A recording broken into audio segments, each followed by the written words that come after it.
Hello, Okay. sir. So, Good ayan, good morning. morning, good morning, good morning. Morning. Ayan, natanggalin ko na to. Mainit. Okay, so ayan, good morning, good morning, good morning. And so, how was the exam? Medyo mahirap ba yung exam? Or si Phil? Medyo. Medyo? Pareho lang sila lang sa Ha? Pareho lang sila sa worksheet. Ay. Ano yun? May tunog. Okay. Aking crew na yan. So it's already 9:08. So let's start. So our discussion for today is all about this. So can you read it aloud? Honesty. So can you read this aloud? Honesty. Honesty. So silent H. Silent H. Honesty. Honesty. Honesty. Okay. So, ano yan? So, last meeting, ayan. So, if you can still remember. So, honesty is very closely bound up with truthfulness. Tama? Kasi parang halos same lang din sila ng definition. Tama? But then, there are difference between a truthfulness and honesty. So, tingnan natin. So, generally, honesty has to do with act. Tama? So, kapag kilos, that is honesty. Kapag truthfulness, that is speech. So, kapag sinabi mo pa lang, that is truthfulness. Pero pag ginawa mo na, that is honesty. Nakuha? Ayan. So, honesty, gagawin mo or your act or yung mga ginagawa mo, that is your honesty. And truthfulness is somewhat, it is on your speech or the withholding of it when silence gives a false impression. So, truthfulness, salita, honesty, gawa. So, the act of stealing is dishonest. Hindi siya matatawag na sa truthfulness, di ba? Kasi nga, ginawa mo na. Nakukuha ba yung pagkakaiba ng truthfulness sa honesty? Did you get my point? Hi, are you still there? Yes. Okay, ayan. So the denial of the culprit is untruthful. So 2 is his silence when he is given a chance to confess. Ayan. So a pupil may be dishonest in both play and work. So your work should be thorough. No matter what work you are given to do, you should always do your best. So suppose you are told to sweep your schoolroom or your bedroom, ayusin yung mga pinaghigaan. Ayan. Nag-ayos ba kayo ng pinaghigaan nyo? Or sinusundan ni nanay, ni tatay? I mean, nanay lang. Hindi Ayos. Okay. Ayan. So, no matter what work you are given to, you should do your best. So, are you doing your honest work if you sweep only the aisle and not beneath the desk? Ayan. So, dito sa classroom, before.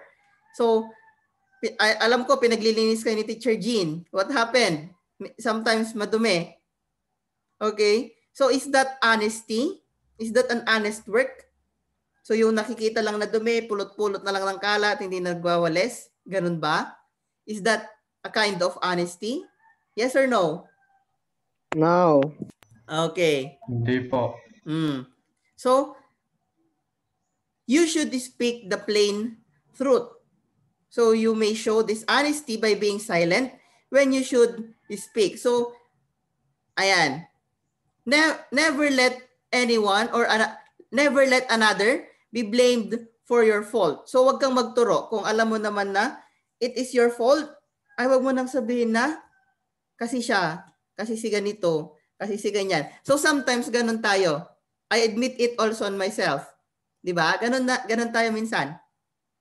Ayaw kasi natin na ma-blame tayo sa ginawa natin. So, we are blaming others. Tama?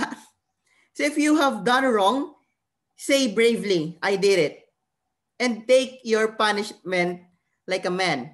Okay?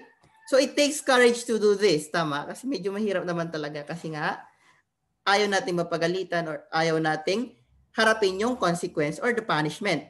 So, but you feel so much after it is all over that you are well repaid. Tama? So kung inamin mo naman sa sarili mo na talagang ikaw yung nagkamali, you are being honest na it's my fault. Okay? So I won't let anyone be punished because of what I did. Tama? So besides, your friends, schoolmates, and teachers admire your courage and respect you more. So none of us likes a coward, tama? So kapag nagturo ka, ibig sabihin, you're a coward. Coward. Kasi nga, takot ka na harapin yung punishment mo. So everything you do has its own consequence. Tama ba ako? Yes. So lahat ng ginagawa mo, mapamabuti man yan, mapamasama, meron lahat yan kakahantungan. Tama? Ayan. So if you make a trade with a schoolmate, it is not honest to take a cents more than you give. So cheating in school, as in, yan, commonly naman yan na nangyayari. So, So copying answers from your neighbors or peeping into the book when the teacher is not looking, is not honest. Sinong gumagawa ng ganito? So during exams, ganyan. Lalo na yung mga may sa bahay, kasama. Nakikita ko yung mga worksheet nyo, minsan pare-parehas. For example, is the case of yung kilala natin. Minsan, pare sila ng sagot. Okay. So, try to do it on your own. Okay? Ayan. Eugene, are you still there? Okay. So, no boy or girl with a sense of humor will do it. So, remember, you're not getting ahead of the teacher when you do this. Okay? So, niloloko nyo lang yung sarili nyo when you cheat on your exams, on your worksheets, on your, even in school, di ba? Kapag may face-to-face na tayo. So, sabi ko nga, cheating is stealing. So, ayan, continue natin. You are not harming him. You are harming yourself. So, how? You lose the confidence of your teacher and soon, your compassion will be afraid to trust you. Okay, so, minsan, nag-cheat ka kasi nga hindi mo alam, pero, di ba, nawawalan ka na rin ng confidence sa sarili mo, ng self-esteem na kaya mo, di ba? Minsan ganon. Okay? So, it is just a bad to cheat on a playground. It is dishonest to cheat in order to win, tama? So, when you are playing or ganyan, so, di ba, cheaters never win, sabi nga nila. Ayan. So, when choosing who is to be it, by count fairly. Hindi yung, paano ba yung pag-ano natin na ganon? Ano yun, yung laro na lang na apitik bulag, minsan nakaganyan pa, o minsan nakaganon. Alam niyo yun? Yung, alam ko may gumagawa sa inyo ng ganyan. You're still cheating, di ba? Ayan, cheater daw si Cheater never died daw sa Ian. Okay. Ayan. So for a game like hide and seek, yung taya or it is to count to 100 by ones. So he should not count by fives, shouting 100. So sino yung ganito? Yung tago-taguan, tapos 1, 2, 3, 7, 8, 9, 10. Di ba? Minsan ganon. Kasi nga tinatamad ka na rin na magbilang ng sobrang haba. Minsan ganyan eh. Di ba? So, that is unfair play. So win if you can honestly and play by the rules of the game. That is the fun of it. So if you cheat, no one will want to play with you. So watch yourself. Be honest with yourself and with your playmates in every little act. So kahit na maliit lang yan na bagay, always be honest or do not cheat. And so yun lang naman kabaliktaran ng honesty, that is cheating or dishonesty, di ba? So here are the few vital points to be remembered. So take note of this. Ayan, number 1, do not take anything that belongs to another. Okay? Ayan. So wala namang ganun sa inyo. So number 2, if you find a knife, a pencil, a ball pen also, a bit of jewelry, some money or anything else, do not call it yourself. Sinong nagsabi nito? Tebs. Sinong gumagawa niyan? Tebs. Walang babawi. Sa piso lang naman sa piso or something. Sa 5. 5 or anything. Kunyari ball pen, di ba? Or, I mean, nasa sahig na eh. Papel, mga ano, nasa sahig na. Akin na to, di ba? So, do not, sabi niya dito, do not call it yours. Try to find the owner. Pero kapag wala ng owner, o di sa'yo na, di ba? Kaya nga hindi mo na mahanap eh. Basta wala na yung owner, hindi yung sinabi mong sa'yo na, hindi ka pa naghanap, di ba? So at least, try to find the owner, di ba? Ayan, number 3, do your own work. So do not copy from the paper of your classmate kasi baka pangalan niya, makopya mo din, di ba? Actually, gawain ko rin to ng bata ko. I mean, ayan. Kasi nga mahirap talaga. Makopya niya yung pangalan. Hindi naman, yung apelido lang. Pero, kasi diba, nauna dapat ang apelido, parang Tumbok Vincent M. Tapos yung apelido niya nisulat ko. Diba, Stig? Buti na lang may pandikit kaming kanin, tapos papel. Dikitan mo yung ganun. O di okay na. And number 4, always do your best work. So, do not shirk. Anong shirk? Hindi ko na yung shirk. Okay, so always yun yung yun yung malaking isda. Shark yun, shark. Shark yun, shark. Patulong ako. Bakit? Hindi ko pa mai-open yung mga Isa lang yung account mo. Isa lang yung account mo. SMSI 21, 10, 12. Yun lang. Yung sa Zoom po, ay sa Edmodo po. Yun. Okay, so here are the questions you need to answer later. Sir Vince. Yung sa Zoom po yun, ay yung sa Edmodo lang po yun. Yung sa SMSI 2012. Yun nga. Yung concern, hindi pa ako maka-join. Sa? Zoom po. Zoom? Opo. Bakit ay? Hindi ko po alam. Tinanay ko na po yun sa inyo, tapos tinanay ko na po yun sa inyo.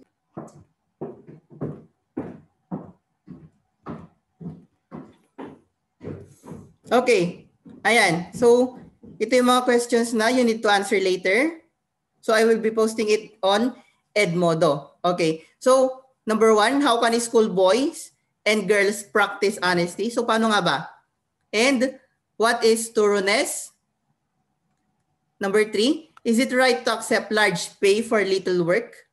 What do you think? Number 4, is it honest to ask 12 centavos for a mango when it is worth only 5 or 6 centavos? So parang dinoble nyo yung presyo ha. Kunyari nagpabili sila, yung number 4 parang kunyari nagpabili sila ng kartolina tapos sasabihin nyo mas malaki yung presyo, di ba? Ayan. So is it honest to have 2 or 3 prizes for a thing? Number 6, how can honesty be put into stone walls or houses or bridges? How? Ayan, so medyo malalimang isipan yan. Ayan, number 7, how can honesty be put into washing, sweeping, or cooking? Practical questions, okay? So when you are tempted to do wrong, what is that something inside of us which is speak to us? Conscience, tama? Tama. So, yun yung sagot niya. Conscience. So, this is still a small voice. Sino nakakaano na nito? Nakaranas na? Has been called the voice of God speaking to us. Sino nakaranas nito na parang may gusto kang gawin na mali pero may bumubulong sa kabilang tenga mo na, wag Emil, wag. Tapos sa kabila naman, sige na Emil, sige na, ganyan. Sino nakaranas na ganun? Parang nagdadalawang isip ka. Ganun. Hi. Naranasan nyo na yun. Wala sumagot. Okay, number 9. Why does conscience speak to us? Is it a friend or an enemy? And number 10, are you honest because it pays or because you feel better to be honest? So sabi nga, honesty is the best policy. It is not the best reason for practicing honesty. Okay? So there are a lot of questions pa, but then you are going to answer 1 to 10 lang. Okay? So tingnan natin later. So I will be posting this on Edmodo. Okay. That's it. So join now for your class. I don't know what the subject is. I think it's English. Sir, wait. Yes. May virtual Christmas party tayo. Paano? Paano gusto nyo? Hindi ko alam eh. Natanong ko lang. Hindi ko din alam kung paano. So let's try. Mga maybe games na lang. Try kong maghanap ng mga virtual games. And then we're going to play. Okay. Walang virtual games. Hanap tayo ng Sige. Planuhin natin. So that's it. Goodbye for now. Grade 10. Bye po. Okay, bye-bye.